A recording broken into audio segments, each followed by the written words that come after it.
صدري ويسر لي أمري واحلل عقدة من لساني يفقهوا قولي.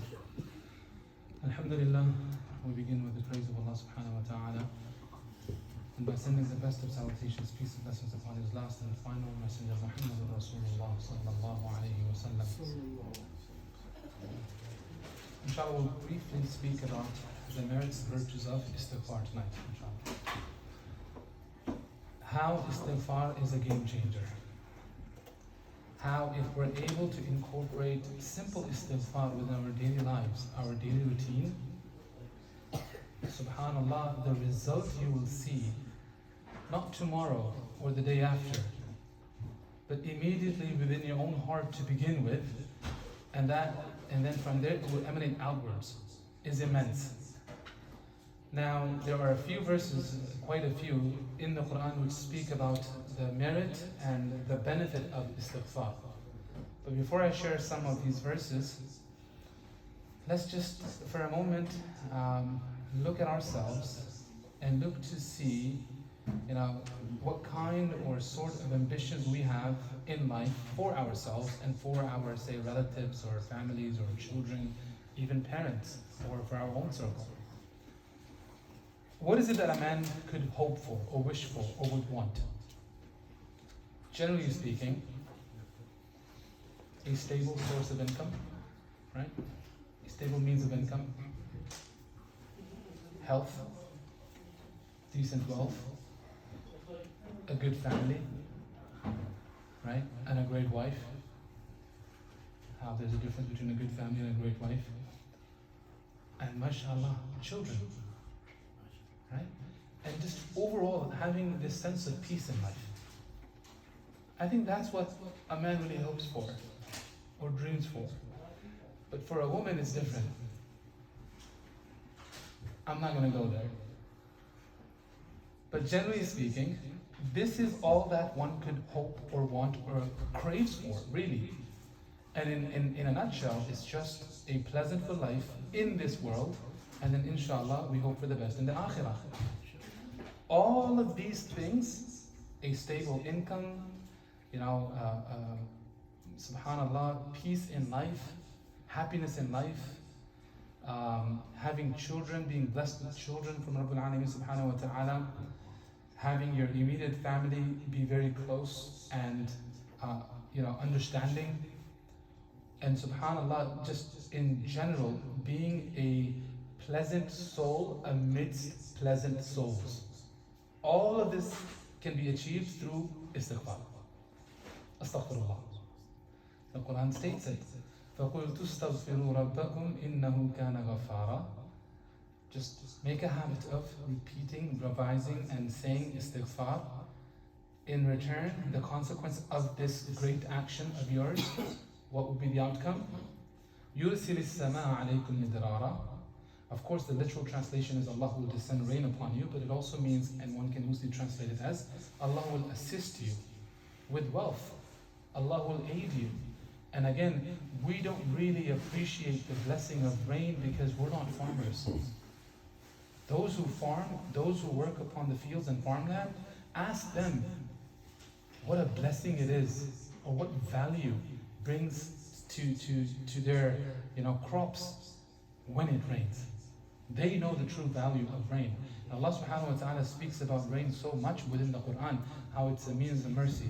And strange enough, in our day and age, the atheistic mind is instilling within our children nursery rhymes which begin with, rain, rain, go away, go away. Meaning, the mercy of Allah, go away, go away. Right? Have you heard of that rhyme? SubhanAllah, I'm not going to sing it here for you, but that's the lesson, that's the message. That society which the core of it is godless, and it's instilling its own values and imposing them upon children and even adults, that no, na'udhu billah, we do not need anything from the Creator Rabbul Alameen, as if we're self-sufficient. So this ayah is telling us that you recite istighfar, engage in istighfar, يُرْسِلِ السَّمَاءَ عَلَيْكُمْ مِدْرَارًا. Allah will assist you and help you through rainfall. This is the very first thing, as in the sense of wealth. So there goes your mashallah, mashallah, inshallah, you're looking for a stable income or a prosperous, job. There it is, right there. يُرْسِلِ السَّمَاءَ عَلَيْكُمْ مِدْرَارًا وَيُمْدِدْكُمْ بِأَمْوَالٍ وَبَنِينَ. And then Allah will further aid you with wealth and sons, children. Subhanallah, this is also something which everyone hopes for, because you need wealth to be able to function accordingly within the society. And then you need your children to be there for you, and not just to be there for you, but rather you are there for them. Think of it this way: how fortunate are we and blessed are we that we are able to provide for our children. We are able to provide for our families. Imagine what a parent must go through when they don't have the means to put food on the table for their own kids. That's heavy, because at the end of the day, a father, a mother, a parent is a parent, whether they're wealthy or not. Their love in their heart for their children is the same. Not that a wealthy dad can afford a bit more on the table, and not so wealthy dad, because he's able to afford a little less or maybe nothing. Now they're worlds apart. No, they're both parents, they're both fathers. They have the same amount of value and love in their heart and that affection for their kids. And Allah is stating here that Allah will aid you with wealth, and then furthermore with children. So from time to time, think about these blessings, and inshallah when you praise Allah for them and recall them and thank Allah for these blessings, Allah will increase His blessings for you. That alhamdulillah, Allah has given us health and life and a means of income, or a steady source through which we're able to provide and feed our children. What a blessing that is. So Allah is stating the benefit of istighfar. He'll aid you through wealth and children. And then ultimately, subhanallah, on the long run, long haul, your very children become the pillar of support for you in your old age. And strange enough, I don't know if you're paying attention to what's happening around you, but the place where, say, I live, or I often drive through, Allahu Akbar, senior homes are popping up as if someone's just planting a garden or a tree every corner of the road, or every place, wherever you go is a senior care being built. And what is that for? Well, it's on the rise. Seniors no longer have their children with them, and that's again the society of the West. Alhamdulillah, within our tradition and our faith, it's an obligation for the very children to look after and care for their elderly parents. And these very children will become a pillar of support for us in our old age. And again, subhanallah, we need to instill these values within our children from day one. The importance of what the Quran and Sunnah instruct and teach and prescribe regarding the duties that they must fulfill towards their parents. Because if we don't instill these values from day one, don't hope and expect that when all goes well and they've grown old enough and now become kind of independent, they'll be there around, or they'll be around to check up on you, or to visit you, or to follow up on you. SubhanAllah, the time we're living in, I often tell parents that consider yourself lucky if your daughter or your son call you mom and dad. Consider yourself lucky if your very own daughter and your very own son are still around and at least call you mom or dad. Think about it. Okay? So, istighfar, what does it guarantee? Children. Furthermore, if Allah states that children will be blessed to you, don't you think these very children will grow up to be your support as well? They won't desert you. They won't leave you be by your side, your own side. It's a blessing. How could a blessing be like a half, subhanAllah, blessing? A blessing from Allah subhanahu wa ta'ala is a blessing in essence, in truth, and it's complete. So, how do we achieve that? Istighfar. And that doesn't take long. Astaghfirullah, astaghfirullah, astaghfirullah. And don't just say it, mindlessly, like you're not even paying attention.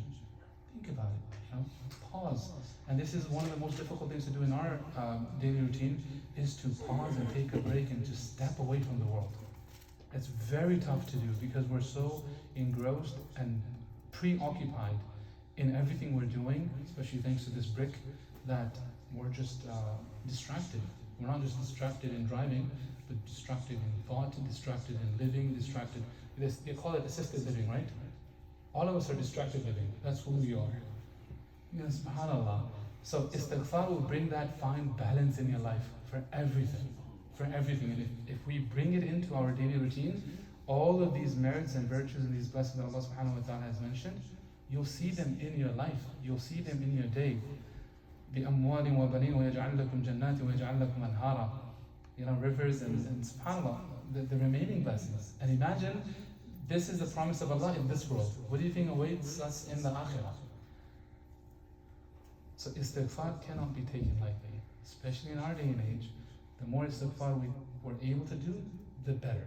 The reason being is because, subhanAllah, the example which comes to mind, say, when we fall sick or ill, where there's a flu going on or virus going on or whatever the case is, and a small dose won't help, right? And subhanAllah, I mean, I didn't know about this until recently, well, quite some time ago, but I thought anytime you have, say, a headache, you just take an Advil or Tylenol or ibuprofen, whatever it is, and it does the trick, it does the job. Until, again, sorry, don't make fun of me, but until someone tells me, hey, hold on, you need to take the medicine that you're taking based on your weight. You can't just take one small pill and hope for it to do the job.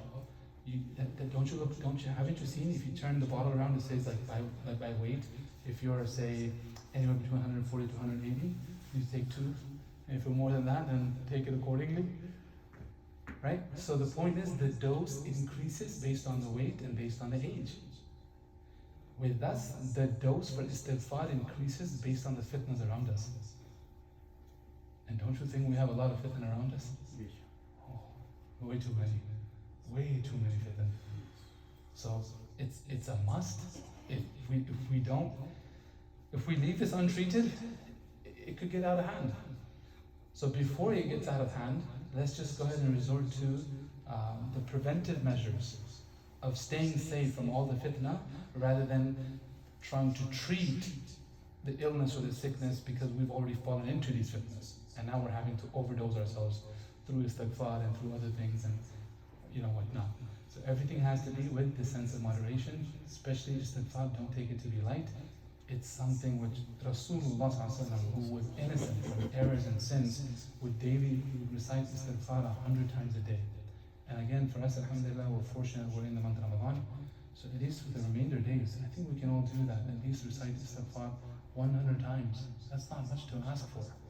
It's true, right? And again, if we're having a hard time holding on to this little guy, I don't know what has convinced us to hold on to this big guy. Right? It's just a matter of perspective. Hopefully, may Allah subhanahu wa ta'ala grant us understanding his deen. May Allah subhanahu wa ta'ala allow us to be able to recite as much adhkar needed, as much istighfar needed. Subhanallah wa bihamdika, ashhadu an la